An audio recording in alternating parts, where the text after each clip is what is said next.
Okay, well, it's been over a week since I have tested this water that I've been storing. I'm going to say maybe 9 days or something. Let me give you a timestamp though for it, and I'll figure it out uh, how many days it's been and post it on my blog. Okay, hold on.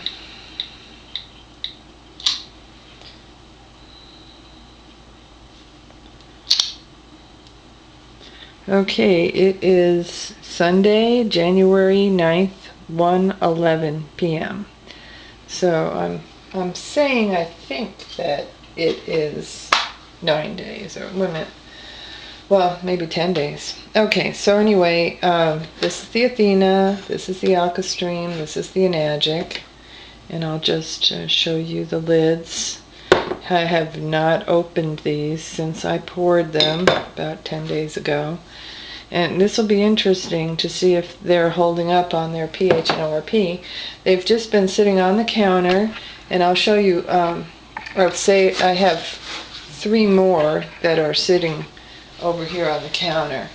And I'll show these to you right back there. And I'm saving those to maybe test after a month of storage. So that'll be interesting too. So I'm just going to find out now. And you know, the reason I left them on the counter is so that they wouldn't be in direct sunlight, but there would be some indirect sunlight just to see what would happen there. So I still see bubbles in there after all this time, so I'm going to say there's still probably some ORP. But let me open this and I'll make a little mess here. Okay, just stick that in there, and I have to give it a little time to have the pH meter adjust.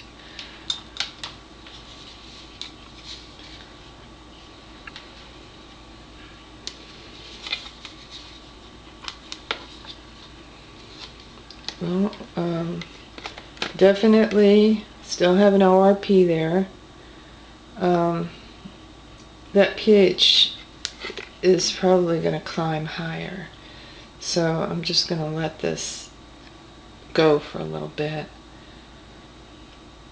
Looks like that's a stable ORP of negative 289, which is kind of surprising because I would think that you would have lost all the ORP after 10 days. So I suppose you do keep some of it if you have it in a nice seal. The key there with those jelly jars is that rubber seal, I think. And that's the best storage I've ever found for ionized water. Now, once you open the seal and let the hydrogen, the negatively charged hydrogen, escape, I would suppose that you're going to lose the ORP very quickly after that. But still, it's pretty good. pH is still climbing, so I'm going to just let it do that. And we'll see what we see. I think it'll probably, the pH, with that low an ORP, I'm going to say the pH will probably get up to 9. Or it probably is 9. This is just how long the meter takes to adjust. Okay, well, there we go. I'm going to call this at a negative 292 and a 9.1. Or, yeah. Alright, I think that's safe to call it that. Or a 9.2 and negative 293. Alright, well, that's what I'm going to call it.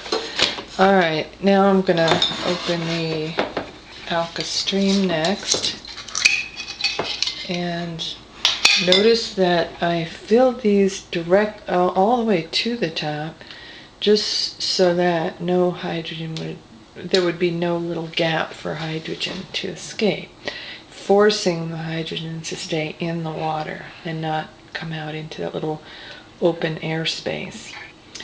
All right, well, that's adjusting. Let's see what this is reading. That's a higher pH than what I would have thought. I believe that that's maintained the pH from when I poured it to 9.8. Now the ORP is pretty much lower, negative 72. But you know, okay. So that's about. Uh, I'm not 100% impressed with the saving. I don't think, just based on this, I don't think I could say the Alkastream stores the ORP better than the Athena. I'd say the Athena did a better job of storing the ORP.